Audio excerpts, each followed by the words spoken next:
Movie की शुरुआत में हम एक महिला को देख पाते हैं जो कि खाना बना रही थी और वहीं पर उसका हस्बैंड डेविड आता है, लेकिन वो अचानक से ही नाइफ उठा लेता है और अपनी वाइफ की तरफ बढ़ने लगता है। वो दबी आवाज में उसे भागने के लिए भी कह रहा था और उसे देखने से ऐसा प्रतीत हो रहा था जैसे कि कोई उसका शरीर कंट्रोल कर रहा हो। खैर डेविड यहाँ पर वो नाइफ अपनी वाइफ को ही स्टैब कर देता है और उसके सर में एक पेन से भी वार करता है। फिर वो उसी चाकू को उसके कंधे से निकाल कर उसकी छाती में स्टैब कर देता है, जिसके बाद वो कहता है कि वो कुछ नहीं कर रहा। जिसके बाद ऑब्वियसली उसकी बीवी मारी आती है और सबसे बड़ी बात कि हम उन दोनों की बेटी को भी देख पाते हैं जो कि क्लोजेट में छुपी हुई थी। खैर अब यहाँ से सीन शिफ्ट हो जाता है और मर्डर वाले हादसे से बहुत सालों बाद का सीन दिखाया जाता है, जहाँ पर एक पॉडकास्ट में बताया जा रहा था कि पपेट मैन किलर को इस टाउन की जेल में वापस ट्रांसफर कर दिया गया है और उसे मौत की सजा यहीं पर मिलेगी। सो डेविड ने जब अपनी वाइफ को खत्म किया था तब उसे पूछताछ हुई थी और उसने जूरी के सामने यानी कि जज के सामने यही कहा था कि उसने कुछ नहीं किया, उसकी बॉडी को कोई कंट्रोल कर रहा था। और इन सभी के बाद में डेविड को पपेट मैन बुलाया जाने लगा। तभी हम यहाँ पर माइकल नाम की एक लड़की और उसकी दोस्त चार्ली को देख पाते हैं। माइकल असल में डेविड की ही बेटी है। खैर चार्ली उससे पूछती है कि क्या वो अपने डैड से मिलना चाहती है, तो वो कहती है कि हाँ। जिसके बाद सीन उनके कॉलेज में शिफ्ट होता है, जहाँ पर माइकल के फ्रेंड जो, ग्लेन और माइकल के बॉयफ्रेंड डैनी को दिखाया जाता है। खैर अब वो अपने अपनी क्लासेस में चले जाते हैं और क्लास में माइकल का ध्यान कहीं और ही था। फिर वहाँ पर चार्ली आती है और माइकल और डैनी चार्ली के साथ ग्लेन के पास जाते हैं और ग्लेन ये कहता है कि वो उन्हें डिनर में मिलेगा। तो माइकल, डैनी और चार्ली डिनर पर पहुंच जाते हैं। माइकल अब रेस्ट रूम में चली जाती है, जहाँ पर उसे बचपन की कुछ मेमोरीज हॉन्ट करने लगती है। अब माइकल को रेस्ट रूम में बहुत टाइम हो गया था, तो चार्ली उसको देखने जाती है और उसको अपने साथ बाहर ले आती है और तभी हम ये देख पाते हैं कि शीशे पर किसी ने हेलो लिखा हुआ था। खैर इसके बाद हम चार्ली और माइकल को उनके रूम में देख पाते हैं। चार्ली माइकल को पुरानी बातें भूलकर एक नई जिंदगी शुरू करने को कहती है। इसके बाद में माइकल सोने चली जाती है। अब रात को चार्ली माइकल के डैड के बारे में इंफॉर्मेशन इकट्ठा कर रही थी और माइकल को फिर से उसके बचपन की मेमोरीज याद आने लगती है और जब वो जागती है तो वो खुद को रूम के बाहर पाती है और उसकी कलाई में से खून निकल रहा था और उसने वॉल पर अपने ही खून से 3 लाइन बनाई थी। चार्ली अब माइकल को रूम के अंदर लेकर आती है और माइकल चार्ली के कंप्यूटर में अपने डैड की इंफॉर्मेशन देखती है और वो उसके ऊपर काफी गुस्सा करती है। इस पर चार्ली उससे माफी मांगती है कि उसको ऐसा नहीं करना चाहिए था, क्योंकि ऑब्वियस सी बात है कि इससे माइकल की मेमोरीज ट्रिगर हो जाती थी। अब यहाँ से सीन शिफ्ट होता है, जहाँ पर हम सभी दोस्तों को कन्वीनियंस स्टोर के बाहर देखते हैं। जो और ग्लेन अंदर शराब लेने चले जाते हैं और बाहर माइकल का ध्यान फिर से कहीं और ही खो जाता है, तो चार्ली उसे होश में लेकर आती है। अंदर वो दोनों नकली आईडी दिखाकर शराब ले लेते हैं और वो सब वापस कार में आकर बैठ जाते हैं, लेकिन चार्ली कहती है कि वो बाद में आएगी। इसके बाद वो सभी वापस जाने लगते हैं। अब हम देखते हैं कि चार्ली कहीं पर जा रही थी। इसके बाद डैनी माइकल को उसके रूम तक छोड़कर आता है और माइकल रूम के अंदर चार्ली का लैपटॉप देखती है, जिसके अंदर उसने माइकल की नींद में चलने की बहुत सारी वीडियोस रिकॉर्ड कर रखी थी। और यहाँ पर चार्ली भी तभी आ जाती है। माइकल उसके ऊपर काफी गुस्सा करने लगती है, तो चार्ली ये कहती है कि वो तो बस उसकी मदद करना चाहती है और ये बात उसने किसी को भी नहीं बताई है। और ये बात सुनकर माइकल शांत हो जाती है, यानी कि माइकल को नींद में चलने की बीमारी थी।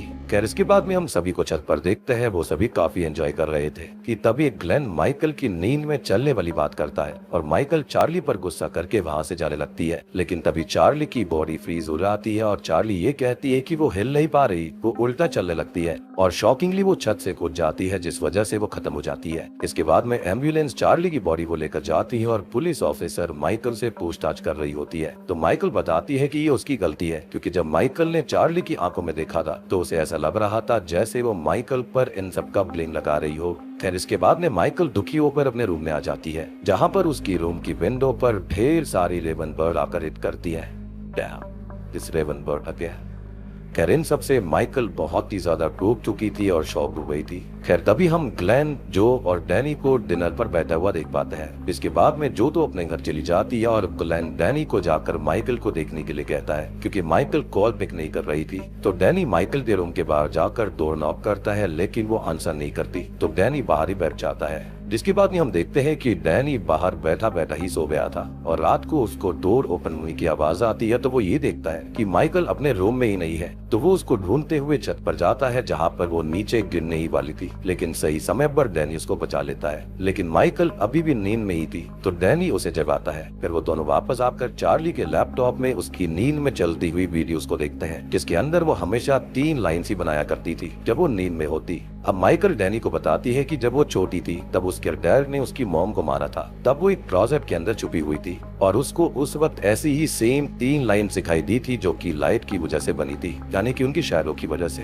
खैर इसके बाद में डैनी को चार्ली के लैपटॉप में एक न्यूज हेडलाइन दिखाई देती है जिसके अंदर लिखा हुआ था कि माइकल के डैड को इस हफ्ते मार दिया जाएगा, या फिर ये कहे कि उनको डेथ पेनल्टी दे दी जाएगी। क्योंकि देखो ऑब्वियस ही बात है, पुलिस, ज्यूरी और जो जजेस होते हैं वो इन सब भूत प्रेतों पर विश्वास नहीं करते, तो ऑब्वियस ही बात है यहाँ पर कातिल इंसान को ही माना जाएगा।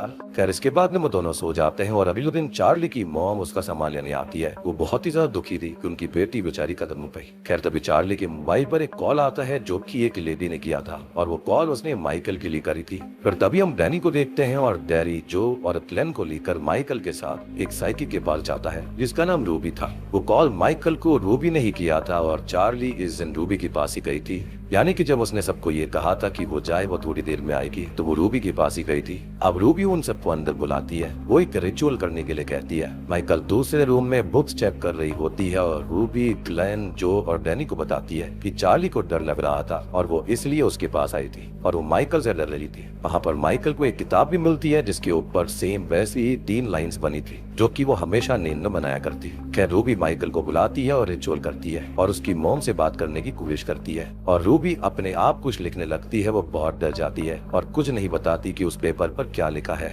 लेकिन ऑब्वियसली सबके पूछने के बाद ने वो पेपर दिखाती है जिसके ऊपर ये लिखा था कि मैंने ही चार्ली को मारा है। और रूबी बहुत डर जाती है और उन्हें वहाँ से जाने के लिए कह देती है और सब वहाँ से जाने लगते हैं। तो माइकल गुस्से में पूछती है कि वो कौन है जिसने चार्ली को मारा, तो रूबी फिर से अपने आप कुछ लिखने लगती है और उसमें लिखा था कि मैं माइकल हूँ, यानी कि जिसने चार्ली को मारा वो माइकल है। और ये देखकर सभी वहाँ से बाहर आ जाते हैं। अब डैनी माइकल को शांत करता है और फिर माइकल को कार में बिठा देता है। इसके बाद वो सभी उसके रूम में जाते हैं जहाँ पर डैनी उसको सुला देता है और फिर वो दूसरे रूम में जो और ग्लेन के पास जाता है और जो डैनी को बताती है कि माइकल की मॉम डैड माइकल को एक केज में बंद करके रखते थे, लेकिन ये बात माइकल को याद नहीं है। और वो डैनी को एक किताब की पिक्चर दिखाती है और सेम ऐसे ही किताब माइकल ने रूबी के घर में भी देखी थी। तभी वहाँ पर माइकल नींद में चलती हुई आती है और दूसरे रूम में चली जाती है और बाकी सब भी उसके पीछे जाते हैं। अब यहाँ पर माइकल अपने खून से एक विंडो पर कुछ शब्द लिखती है कि let it lie, let it die, Charlie या फिर चार डाई। उसके बाद डैनी माइकल को होश में लेकर आता है और ग्लेन वहां से निकल जाता है क्योंकि ऑब्वियस ही बात है कि वो काफी डर गया था। डैनी अब माइकल को लेकर डिनर पर जाता है और माइकल उससे ये कहती है कि शायद उसने बुस्फी की वजह से ये सब किया है। वो बताती है कि उसके फॉस्टर पेरेंट्स उसे बचपन में बाकी बच्चों की तरह ट्रीट नहीं करते थे और उसका फॉस्टर डैड उसके साथ गलत करता था। और एक दिन उसने अपने फॉस्टर डैड को एक पेड़ के साथ लटका हुआ पाया और उनकी बॉडी पर सोरे लिखा हुआ था। डैनी कहता है कि क्या वो अपने असली डैड से मिलना चाहती है, तो वो कहती है कि चार्ली यही चाहती थी और चार्ली हमेशा से ही माइकल की मदद करना चाहती थी, लेकिन देखो अल्टीमेटली उसके साथ में क्या हो गया।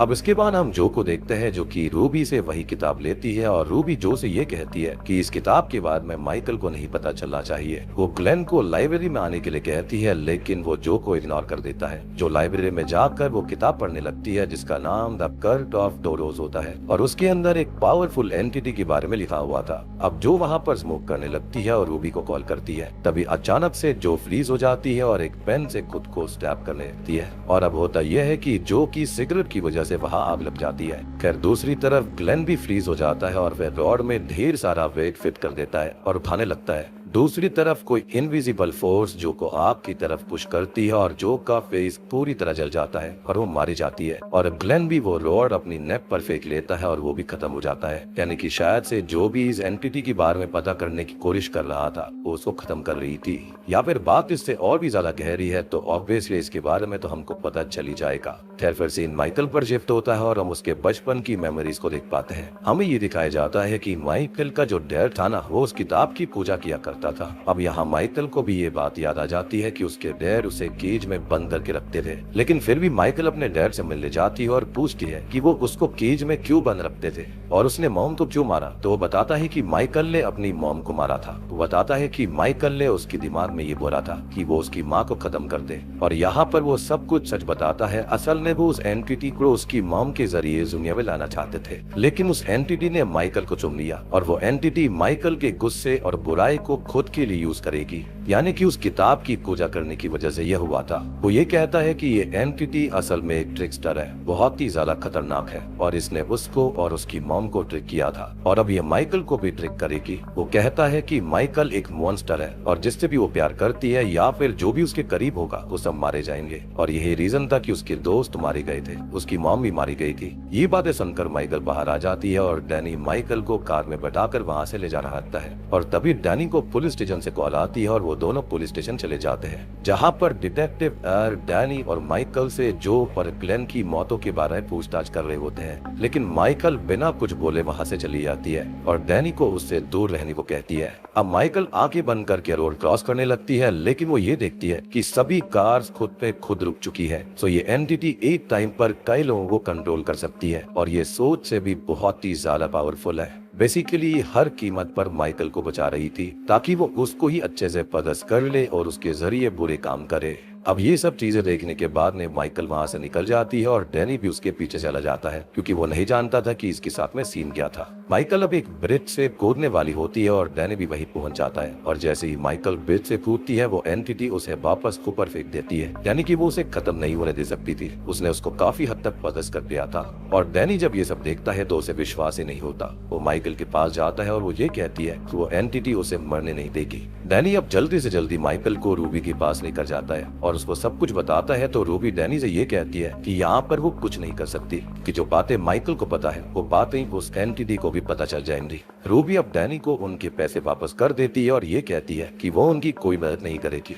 जिसके बाद वो निराश होकर वहाँ से जाने लगते हैं और उनके जाने के बाद रूबी डिटेक्टिव को कॉल करती है और फिर हम देखते हैं कि डैनी कार में माइकल वो कहीं पर लेकर जा रहा था। अब यहाँ पर वो एंटिटी माइकल की बॉडी पर कंट्रोल करके उससे ये कहती है कि रूबी ने उसे क्या दिया है। वो कहता है कि कुछ भी नहीं, तो वो एंटिटी डैनी की बॉडी को कंट्रोल करके डैनी का सर बार बार स्टीयरिंग व्हील पर हिट करवाती है। खैर अब डैनी मजबूर होकर उसे दिखाता है कि रूबी ने उसे क्या दिया। तो रूबी ने असल में नोट्स पर लिखा था कि इसको तब रीड करना जब तुम अकेले हो। उसके अंदर लिखा हुआ था कि माइकल को कुछ नहीं पता चलना चाहिए कि तुम्हें पता है। डैनी ये कहता है कि उसे कुछ भी नहीं पता, तो वो एंटिटी बार बार डैनी का फेस स्टीयरिंग व्हील पर हिट करवाती रहती है और माइकल के सामने ही डैनी भी माना जाता है, यानी कि ये एंटिटी बहुत ही ज्यादा भयानक थी। और हाँ, एक और इंटरेस्टिंग चीज ये कि माइकल नींद में नहीं चलती थी, बल्कि ये एंटिटी माइकल को ऐसा करने पर मजबूर किया करती। और सबसे बड़ी बात कि उसको पता भी नहीं था कि वो ऐसा करती है, उसके साथ में ये एंटिटी अटैच हो गई थी। खैर अब इसके बाद में खून में भीगी हुई माइकल पुलिस स्टेशन जाती है और एक ऑफिसर से कहती है कि उसने अपने सभी दोस्तों को मार दिया है, इसलिए वो उसको शूट कर दे। लेकिन वो ऑफिसर खुद को ही शूट कर लेता है क्योंकि ये एंटिटी उसको मरने नहीं देगी।